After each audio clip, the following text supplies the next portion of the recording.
In the ever-churning American economy, countless strivers take leaps of faith each day, jettisoning steady paychecks for fresh chances at prosperity.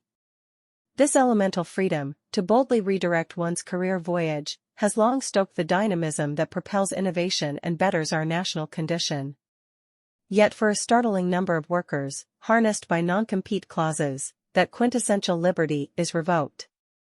From the hospital corridors of Wisconsin to the pubs of Florida, pernicious contractual tendrils ensnare not just the white-collar elite but salt-of-the-earth folks, baristas, caregivers, assembly line grunts. With Xanadu-like zeal, employers construct walled gardens, forbidding employees for years from plying their trade at a competitor within absurd radiuses. The personal toll is one of dignity scorned. There is Laura, the overqualified nurse, taunted by her boss's threats when she opted to flee their alleged underpayment. Her resignation triggered a Kafkaesque limbo, a 75-minute commute to Illinois, driving for over an hour past facilities suddenly off-limits by draconian edict. Deborah Brantley's ordeal was more surreal still. Slinging drinks for $10 an hour, she awoke to learn she had accidentally pledged a blood oath any move to a nearby bar would trigger a $30,000 fee, lest she violate the feudal decree that barred competition within 50 miles. One can envision the wizened tutors from 1414 who innovated non-competes, clapping with approval. At first blush, some restrictions seem defensible. Capital allocators rightly worry about trade secrets looted or customer databases pillaged by rapacious departing hires.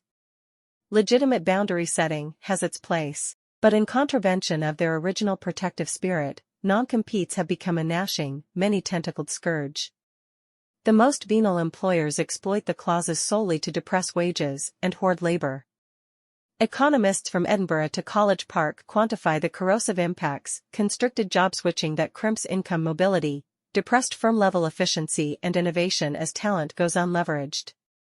The groundswell of popular revulsion has now reached a crescendo. The very Federal Trade Commission that once ignored the abuses now proposes banning most non-competes outright. Britain's government aims to cap their duration at 3 months. One needn't buy into the excesses of modern organized labor to blanch at the overreach. In a knowledge economy where human capital is the sustainable edge, these constraints are a drag anchoring the nation's growth. More than mere corporate self-interest is affronted, the philosophy of meritocratic advancement itself is defiled when the talented encounter closed frontiers. The counter-arguments from business lobbyists have a pro forma quality, mere recitations of hollow bromides. They postulate rational incentives for companies to train and innovate, ignoring the countless real-world case studies of abuse against shift supervisors and home health aides. There will always be workarounds for truly valuable intellectual property, non-solicitation clauses that ban recruiting colleagues, strict confidentiality requirements, and other ethical safeguards. But the onus should remain on companies to cultivate cultures where top talent is inspired to remain, not ensnarled by fear. In dynamic 21st century markets, labor mobility is oxygen, allowing ideas and expertise to diffuse outward in fertile cross-pollination. To wall off whole sectors of the workforce is to resist these vital currents, damming up human potential. When a checkout clerk at Hy-Vee is chained as unthinkingly as an Elizabethan apprentice or a Morgan Stanley analyst, we've strayed far from any societal ideal.